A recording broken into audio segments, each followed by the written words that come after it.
Hello and welcome to another episode of the BuildASoil YouTube series.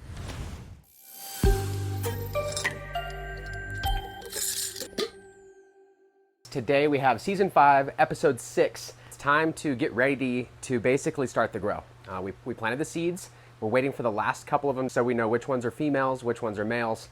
And then we want to narrow it down to the 4 best female seedlings that we're going to transplant in this bed. But as you all know, it's busy season around here, and so we've been focused on other areas. Of course, it's important that we document this, but the main reason we do this is we ship products out and we manufacture products. And although I love doing this and we want to teach for free, we want to focus on what you guys are actually spending money on, make sure we fulfill our promises.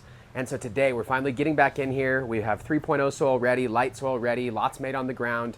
And so I'm feeling a lot more comfortable right now, which means that I'm feeling more in line with the garden. I feel like I'm not anxious when I'm in here, like I can spend a little bit more time. And it's necessary because you see the seedlings are getting big and the humidifier ran out of water. I had the light cranked a little bit high and they got droopy one day, and it was just like the garden was telling me, you've got too much going on. You need to slow down and focus. And that's really what the garden will do in your life. It'll show you when you're on top of everything, and it'll really highlight when you maybe needed to do some internal work and think about those things.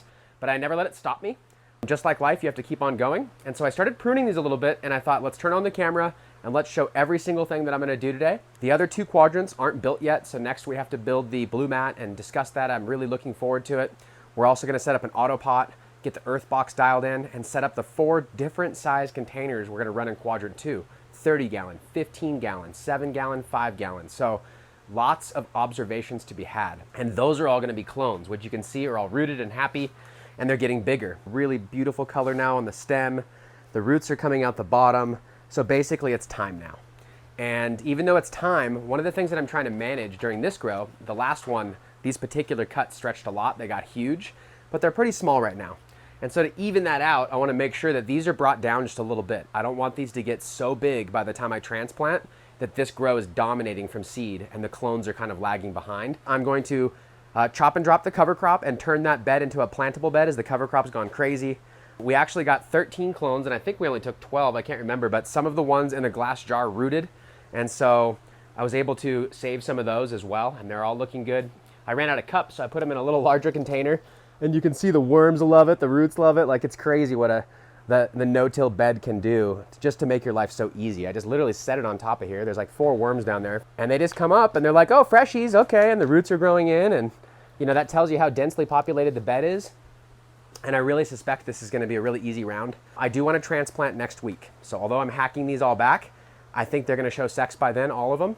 Next week, I'd like to transplant into there. And so I'm not gonna heavily amend. I'm gonna chop and drop.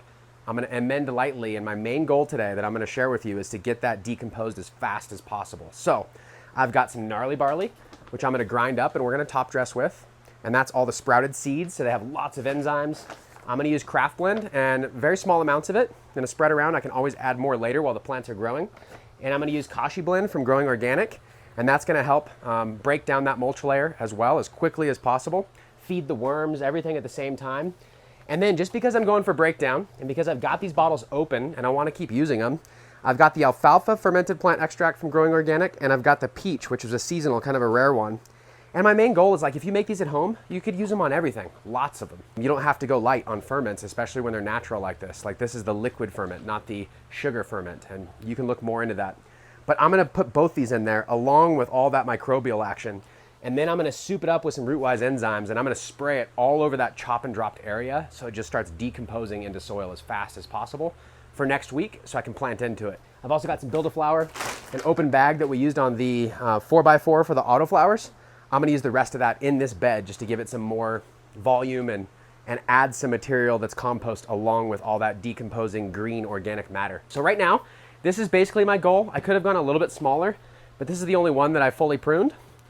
And so I went in here and I basically started pulling some of the lower leaves off because they're not gonna have as much light, and I really wanna focus on these areas, and I removed little tiny branches that were down here. And then up top, one of the things that I did was I topped it, and I normally don't do that, but I topped it right there, and that's a little bit late of a top. It's gonna have these 2, these will grow up. I'll do some pinching and bending when we get in the bed. The idea will be to manage all of these seedlings to be a fairly even height in there. We'll probably end up using a scrog screen to make sure they don't take off too fast. while we get the rest of the area set up and transplant the clones. So lots of work next week, which is good because that means lots more videos to come out soon. It's been kind of a wait and I was busy, so there wasn't as much to document, but I feel like the next 3 weeks are gonna be lots of videos that we have to record to make sure we get all the action going. So what I wanna do now is just show you how I got to this point. Lots of times when people are topping, they would do it right now or even younger, and you would come in and just cut this little bit of top right off right there, right inside the top, barely removing any material, and it'll start to branch out. People do that to get more branches. I oftentimes will bend the plant, which we've talked about. That also gives you more branches. So if I were to take a top and just bend it over like this, these will now become the tops, and I could bend it down and keep this material. But when I'm trying to slow the plant growth down, I don't mind removing some plant material. And so today I'm just gonna be removing plant material. Normally I would just throw the leaves in the bed, but I actually wanna feed the worm bin. So I'm gonna keep some of the leaves. I may throw them in there and I'll just remove some of that for the worm bin, but either way, those are my goals. And then I'll show you the clones. I'm gonna clean these up just a little bit because those will be transplanted next week after we build everything. And I wanna make sure they stay in kind of a lower light and that they don't start to get root bound. And so I don't wanna be too aggressive when I grow those. I want them to just kind of hang out and maintain and get more healthy before the transplant. The last thing I wanna do is force those to grow, crank up the light, and have them start to run out of nutrients before I make the next containers. So a lot of times in gardening, it's like cooking. It's like you want everything to be done at the same time, and you have a little bit of control. You can turn the heat down, right? You can move things around. You can time things differently. So this one's already done. I'll leave it, and I will go on to, let's see, this one right here. I'm gonna come in and I'm just gonna cut the top off right between. That's it. And now I'm gonna take all of the big fan leaves off. They're directly connected to the main stalk. They're large, and this will open up light. Now, of course, these receive light, right? So it's not like removing a solar panel is going to give the plant more light. It absorbs light with these leaves. But what I'm doing is, since we're indoors and it's flat, I'm opening up the light to all of the other new growth branches. And because I just topped it, these are gonna start to come up a little bit faster than this. The challenge is it might still keep the same Christmas tree shape. So my next goal will be to start pinching this stalk. And in fact, I can do this one right now. I'm gonna pinch it on both sides. And this one feels like it's grown pretty fast, so it's a little thick and not quite solid yet, so I want to be really gentle when I do this. And I'm just going to bend it. I already busted the side a little bit, so I'm not going to force it. That's all I'm going to do. I'll come back later and I'll work on that. I just want it to be more malleable before I just crank it over. Let me keep going through all the big leaves and you'll see that it will look just like this one now. And I've not really been doing anything. There's a little bit of cover crop in here. You can see from when we recorded the last video. And that's kind of managing the moisture. I'm basically just keeping them wet. And the soil's really doing the rest of the job. But if I were to leave them in here much longer with all this growth on there and crank the lights up, they'd start to run out of nutrients. So a lot of times it's just, you gotta be cognizant of that and manage it. I'm taking little lower leaves off. Anything that'll just kind of block airflow and is really not gonna grow up to be much. That looks pretty good. You can always come back and do a little more later. So since these are gonna be sitting here, not too worried about it. You can be more aggressive if you'd like, but this is one that wasn't showing sex yet. So it probably will next week. So now you can see it's kind of candelabra shape, all the branches. I've removed all the lower leaves down here. In fact, I could take those two off. Really, there's no right way to do it. I'm just cleaning it up, slowing it down a little bit. That'll start to open it up a little more. And then we can use the bending as well. Okay, now I'm gonna quickly go through and I've gotta do the rest. One thing before I do that, I'd like to show you, I started drawing on there, that's a female. This one's a female. This one's a male, male, female, female. So we have 1, 2, 3, 4. So we have enough females already to get going, but I'm still waiting for the final to reveal. Oh, that's a female. This one we don't know yet, but it's just a little bit, no, that's male. So the male, I've done this multiple times, but the male looks like this. It's pretty obvious, and there's no white hair. The female looks like this, and a white hair comes right out of the middle part. Once you see the white hair, you're golden. A lot of times you can tell before that, but some genetics will look a little bit like this and then kind of work out of it. So you just want to make sure that you see one fully elongated like that to determine that's for sure a male. So I'll grab, I don't have a Sharpie on me right now. I'll grab one in a minute, but I'll just use a pen and I'll follow up. That's a male. I think this one also hadn't shown yet. So I'll need to see if I can see anything. Not quite yet. Looks like it's going to be a male. And if it doesn't show next week, I've already got enough. So really that's what's most important. Let me get after pulling these leaves off and let's make them all match.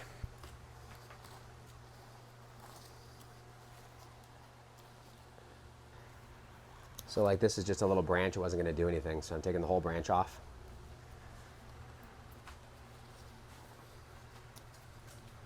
Look very healthy, I'm happy. Despite a few humidity issues and a tiny bit of neglect on the watering once, the cover crop's growing. The plants look healthy, so I feel like we're going to have a really good, successful transplant.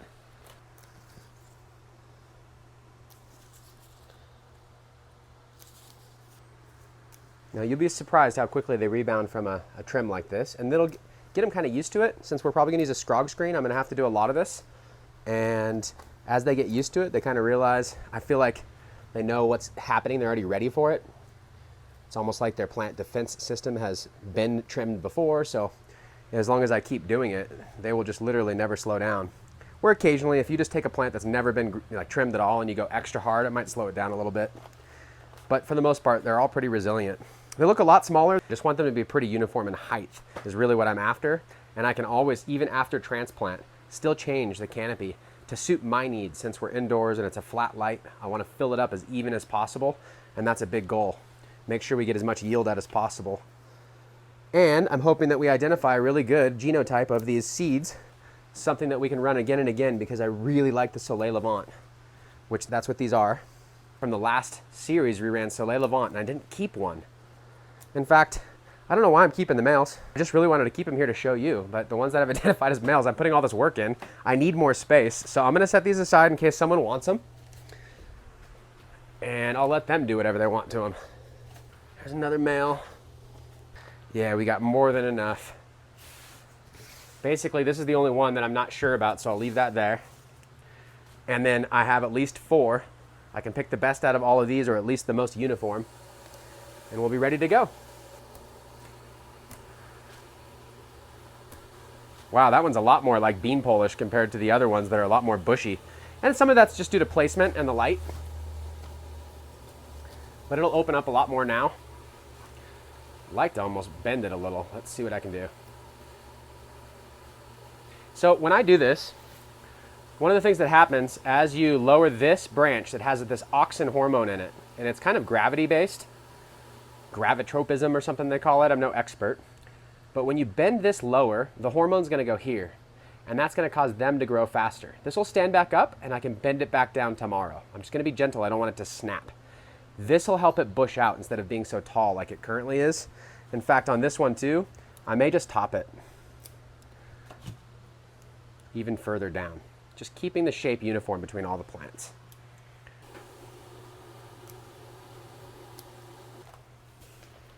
This one feels a little light.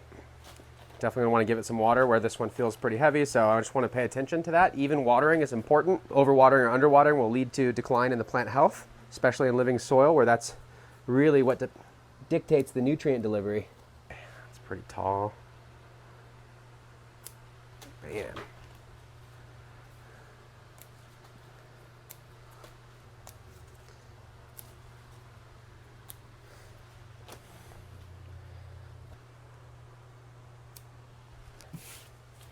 They all look pretty good now. I'll put this one that I'm unsure of. Let's leave it over here to the side. But all these look really good. So that step is done. Over here, I'm gonna take a sip of coffee. I could clean these up a little bit. It's really not my top priority today, but you can see how it's growing out of all of its funk. Some of the old leaves that were from cloning tried to green back up once we transplanted them into the soil, but are never gonna fully come back. And so I can kind of just remove that.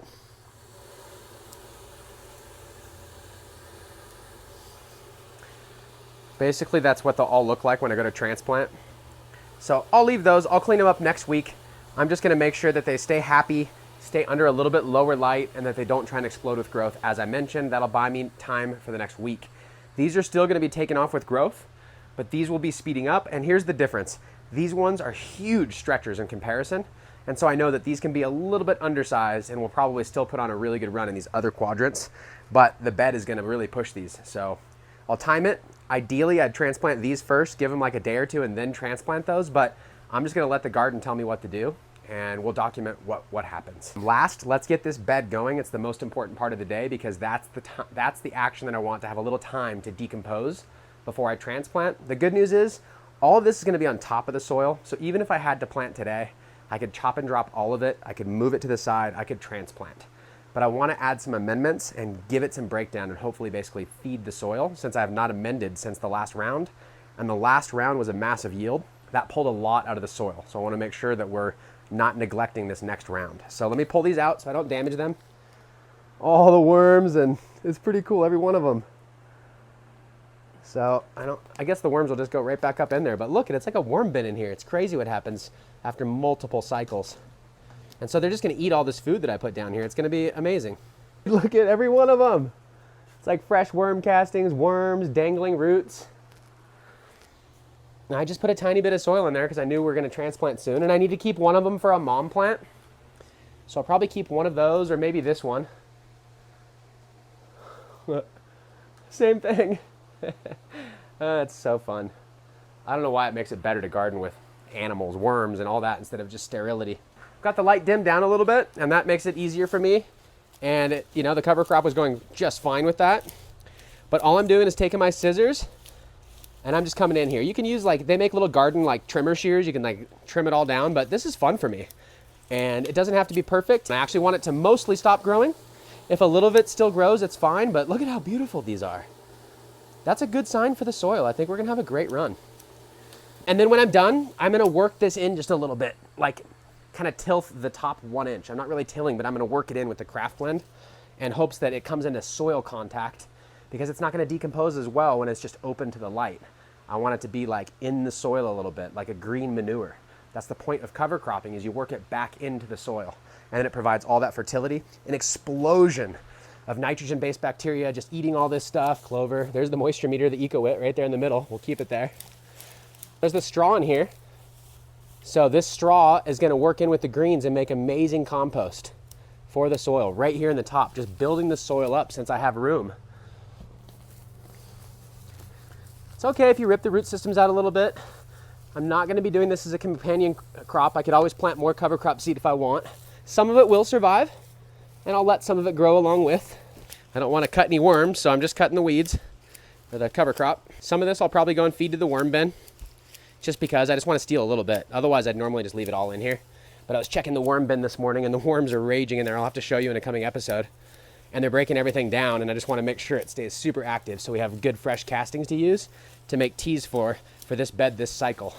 Just like you do at home for free, basically. Feed the worms your waste, make a compost tea. Well, I think that's pretty good. Doesn't have to be perfect. And you'd be surprised. I mentioned this in the last episode, but this will shrivel up and lose 80% of its volume. It won't look nearly this full within the next couple of days. But a lot of that moisture I want to use to keep it active. So let's start working. I got the craft blend, which most of y'all know about. This is our most popular product. 15 different ingredients. And so I'm just gonna count by the cups for you. That's 8 ounces, so that's a 1 cup measurement. Okay, so there's 1, 2, 3. I'm gonna do one more for good measure. If you remember last time, we said, you can do 2 cups per cubic foot. And I used the top 6 inches as that volume. So on a 4x4, 6 inches deep, that is half of 16 cubic feet. So that's 8 cubic feet. You could use 16 cups of this as you want. I'm only doing 4, so I'm doing a 1/4 application, which means that I'm going light, basically. But look at all that cover crop in there, too. I mean, that's really gonna provide a lot of fertility. I've got the gnarly barley. I wanna show you what it looks like. It's whole. I'm gonna go grind this up, and I'm gonna sprinkle the powder on here, and I'll do that last, but I just wanted to show you before and after. There's that. Let's grab the kashi blend. I've got it here right now. This is made by AJ from Growing Organic, and he's got a shop in Grand Junction. He used to work here at BuildASoil and design this product while he was working here. And so it's come full circle. It's really cool to be able to see your friends coming up and making products that everyone in the community enjoys. And that's a big part of the BuildASoil way. You can see the biochar that's in there, the kashi, the sprouted seeds. It smells so good. Anybody like that gets this and smells it, it just becomes like one of the favorites. It's a really unique odor. That fermented, it's like ancestral. That's 2 handfuls so far. What I try and do is get it kind of even, and I don't want to cake it up in there like I did the craft blend so much, because this is really to help decompose it all, and I've already got plenty of fertility in there. So there we go. That's plenty to get the breakdown going. And then I'm going to super activate it with the liquids like I talked about. To get the Chapin sprayer, put in all of my liquids, and let it rip in here. Let me go grind this up. I'll grab the Chapin sprayer, and then we're just going to wrap it up for the day. That's really what I wanted to record. I wanted to show you that we pruned them up. We're kind of slowing them down a little bit to get ready for the transplant so they don't outpace the clones that are all rooted, happy, ready, greening back up, roots out the bottom. So this is just part of the process. And if you've gone through multiple rounds, then you know exactly what I'm talking about. There's just steps in the process that are super simple. You've got to sex the seeds, you got to transplant them. Once you've done all the work, the no-till, like in a 4x4, we're going to show you, like it does all the work for you. Huge volume of soil. We've already done all the amendment, so the rest of the cycle is going to be practically water only. We really want to highlight the low input, low cost, big rewards that you get out of using more soil, especially when it gets multiple cycles deep, full of worms, everything like that. So I'm going to get this and I'll be right back, okay? All right. So I got the Chapin full of just plain water, and it had a little bit of sap in it from being in the bottom of the can, and I'll just use that instead of emptying it. So you can go pretty hard on this, especially if there's no plants growing. I'm trying to get decomposing. Got 3 gallons in here, and you can go like 4 ounces a gallon if you want. So I'm gonna go hard. Ferment. Alfalfa. So when we first started investigating ferments and all this on the Gil Carindang forums back in the day, a lot of us were interested in plants that had special compounds. Of course we all are, right? Cannabis. But alfalfa, it has a tricontinol, or tria they call it. It's a growth hormone. I don't really think it's in the fermented alfalfa because it's in the waxy part of the mature alfalfa plant. We used to try and sprout the alfalfa seed, which is still a worthy cause. So I'm gonna go a little extra heavy on this too, since we're just trying to break down the cover crop, but this is 5 mils per gallon, 3 to 5. So 15 mils would be fine. I'm gonna go a little heavy. That is an active batch right there. And then I already ground up the gnarly barley. I just used a NutriBullet that we have here at BuildASoil, and you can see it here, the difference. So now it's all ground up. And now I can just evenly sprinkle this. Now, sprouted seeds are full of enzymes, and enzymes are the key to the biological process. And so that'll help really speed up this breakdown. Plus, this is the coots bed, so we gotta use the sprouted seeds here. The gnarly barley. Last but not least, I have the Build-A-Flower. It's been sitting out open, a little bit dry, but it's like got the woody compost and the worm castings and some amendments. I'd say that was half a bag. Now I'm just gonna work this in with my hands a little bit.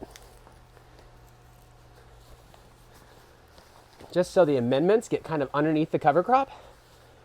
Instead of staying up high, sitting on the leaves, I want them to come into soil contact, get moist, and start to break everything down. Oh yeah, this is gonna be great.